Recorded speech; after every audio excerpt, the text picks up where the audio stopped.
A couple of years ago, in 2018, I found out that I had to have the aortic valve replaced that I had just had replaced.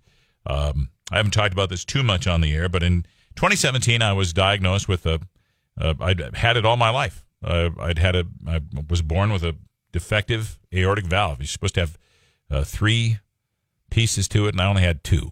It was called a bicuspid aortic valve.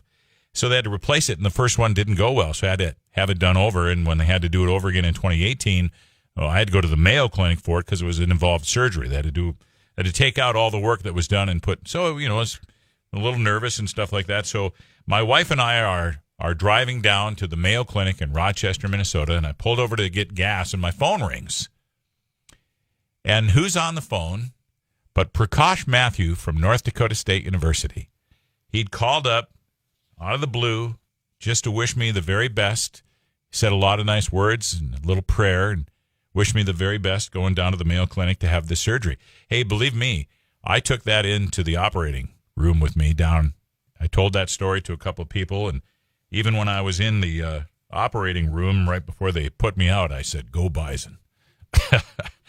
That was one of the nicest things anybody's ever done, and I just thought it was so sweet and kind. It stayed with me all my life, and anytime I get a chance to see Prakash Matthew, I always like to stop and talk with him. He's such a kind, good man, and Prakash Matthew has now written a book, and it's just like him. It's called "We Are Called to Do the Right Thing." Prakash Matthew spent 40-some years at North Dakota State University. He has received several honors. We'll talk about them as we're going to talk with him this afternoon. But would you please welcome to KFGO Mr. Prakash Matthew. Dr. Matthew, how are you today, sir? I'm doing great. Just call me Prakash. Yes, that should have been the title of your book. Just call me Prakash. Prakash, you have written a book called "We Are Called to Do the Right Thing." Can you please explain the title and what is the book about?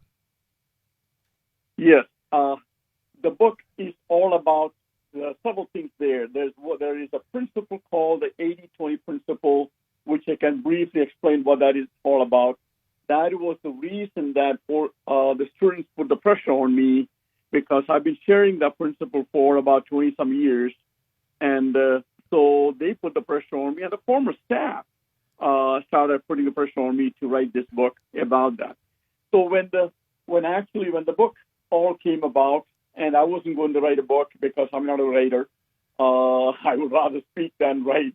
And so when it became a reality, and there were a lot more things added to the book, and there's a chapter in this book of about doing the right thing for the right reason. Then when I started deciding what I'm going to call this book, the focus changed from 80-20 principle, which is a main part of the book. But at the same time, this chapter about doing the right thing becomes really, I think, such a rewarding part of writing that chapter. And I also have received a lot of help from other people. So the title is all about that particular chapter.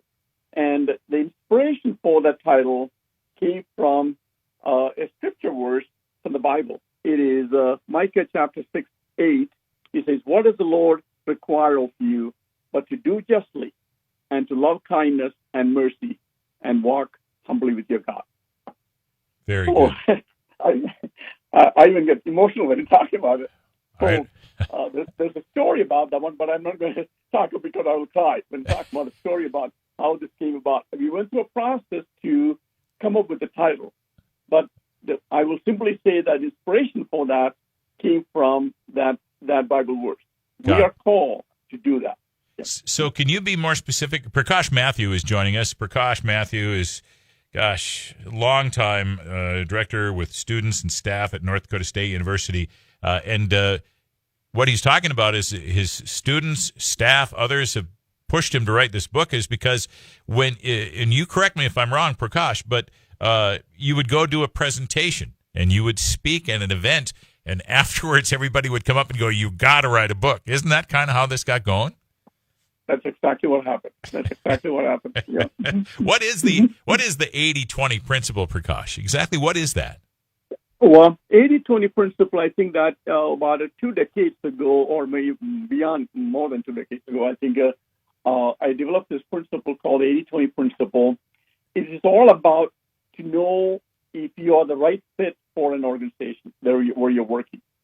And this might be good for a student who is coming to college. It might be good for your personal relationship in your dating time, that you're going through a process and saying that, is this the right person for me? But when I wrote the book, it was much more about the employer-employee relationship. But I mentioned about the personal relationship and all kinds of things about the 80-20 principle. So if to know if you are the right fit or not. So let me explain.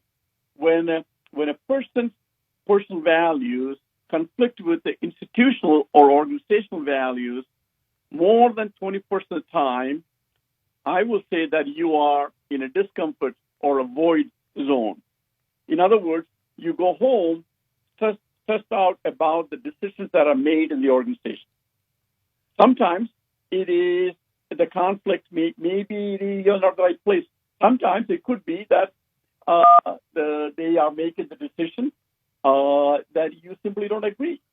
And so here, what happens is, if that happens more than 20% of the time, you are simply miserable. Mm-hmm. And then you know that if it is happening consistently more than 20% of the time, you are not the right fit for that organization. You may need to find another place to work, rather than being miserable about it. And why are you working in that organization? So I talk about maybe you can avoid that in the front end.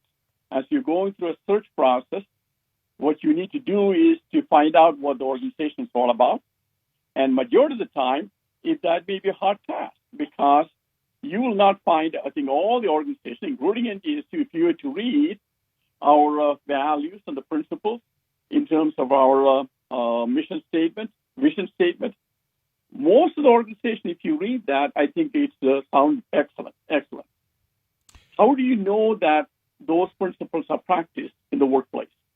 Yeah. And at NDSU, I used to tell the students, or the employees, I think when I interview people, when they come and interview, I'll ask them, why do you want to work here? Why do you want to work here? And they will say that, I read your mission statement, and you say that the students are paramount. The students are the number one priority here. And I said, yeah, I'm so inspired, so I can't wait to work in this institution. So then I will turn around and ask them, how do you know that?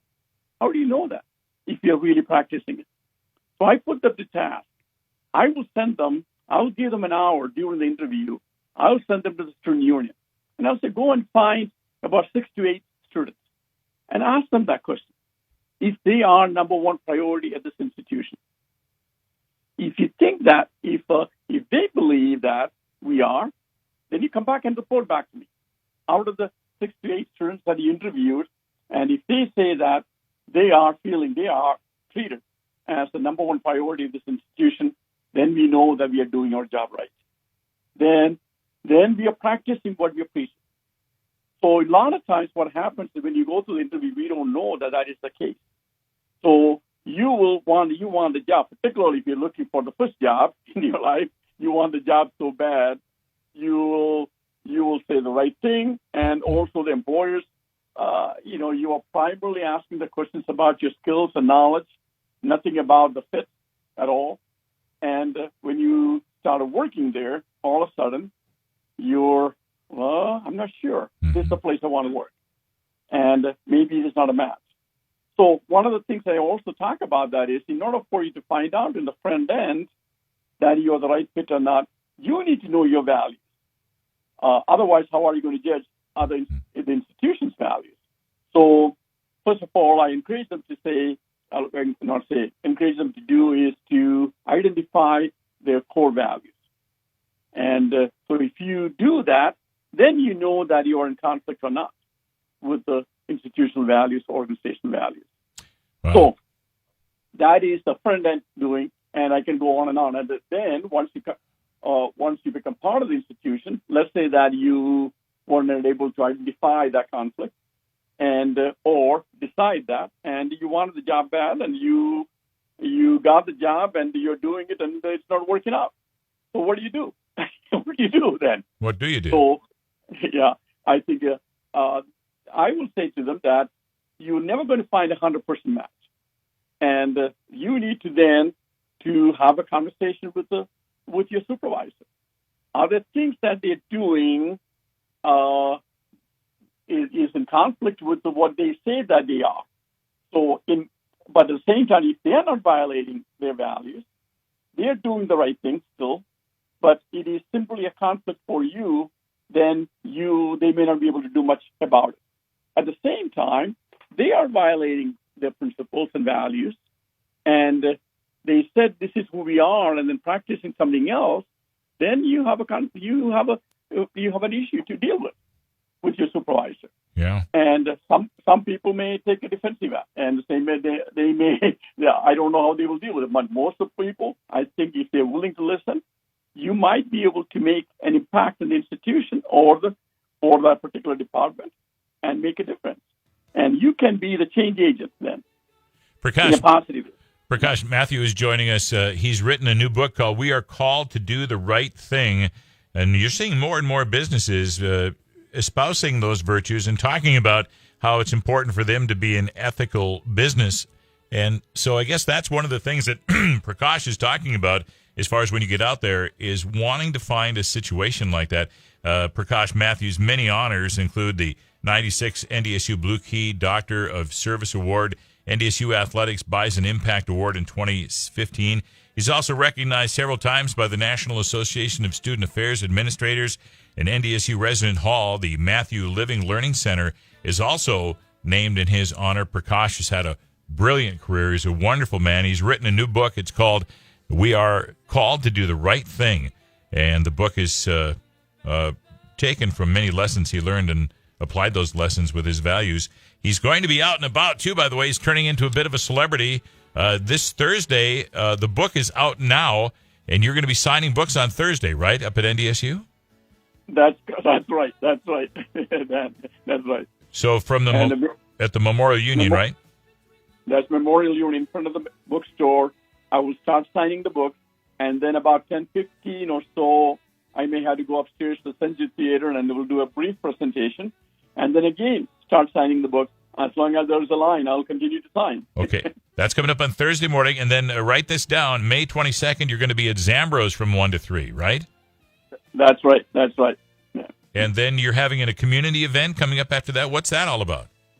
That's all about, I think, when about a year ago, when I was just about done with the book, but Pat Trainer from Dakota Medical Foundation called me and asked me to be a speaker for their luncheon. They have a luncheon series there once a month.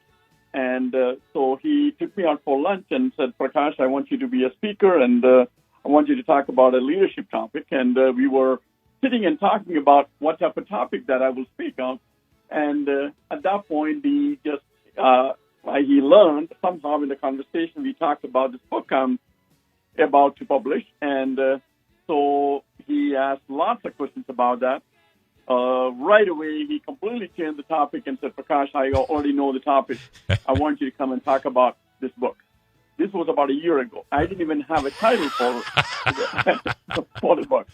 So I was a little hesitant because I said, well, I don't even have a publisher yet. And should I be speaking about this book already? But Pat is very convincing and a good man. And so he convinced me, and I said, okay, I will give a speech. Right. And I gave a speech at that time. And after the speech, him and Scott Foreman, another great person there, working there. And we are just, he's kind of like a son for me. Anyway, they both came to me and said, Prakash, we like you, like the message. And we want to do everything to support your book.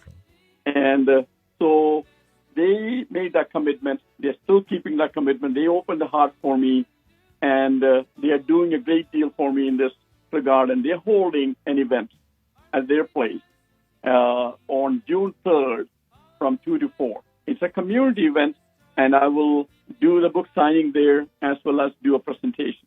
So are And you this is what go ahead. are you going to get an agent or something like that? Are you going to go Hollywood? No, my agent is my wife. My agent is my wife because I don't know how to sell things, and she is marvelous at this, and she is helping me a great deal. Her name is Jane. You probably met her before. Yes, of course, I have. Yep. She's amazing. And I need to tell you something. Because of that, Jane and I sat down and made a decision that we are going to contribute a major portion of our earnings from this book or to DMF. DMF, they are in charge of the 500 charitable organizations in North Dakota and Minnesota. And when they opened their heart for me, and when they welcomed me, and I said, we need to do the same thing back. And so we are opening our hearts for them, and so we are going to give back to them all the earnings, all the majority of our earnings from this to DMO. That's incredible. Make sure you go get a new book from Prakash Matthew. We are called to do the right thing. A great deal of the money, as you just heard Prakash say, will be going to Dakota Medical Foundation, which helps out everybody. Prakash Matthews, one of the best guys you'll ever meet in the whole wide world. His new book is called We Are Called to Do the Right Thing, and the book is out. Where is it available, Prakash? Well, right now it is available in all the major bookstores. It is in the bookstore in the NDSU. It is in Zambros. You will find in Amazon, and pretty much all the major bookstores you'll find. Okay. And if they cannot come to the book signing, they can order the book. There you go. It's called We Are Called to Do the Right Thing. Prakash Matthew. Prakash, thanks so very, very much for joining us. We wish you all the very best.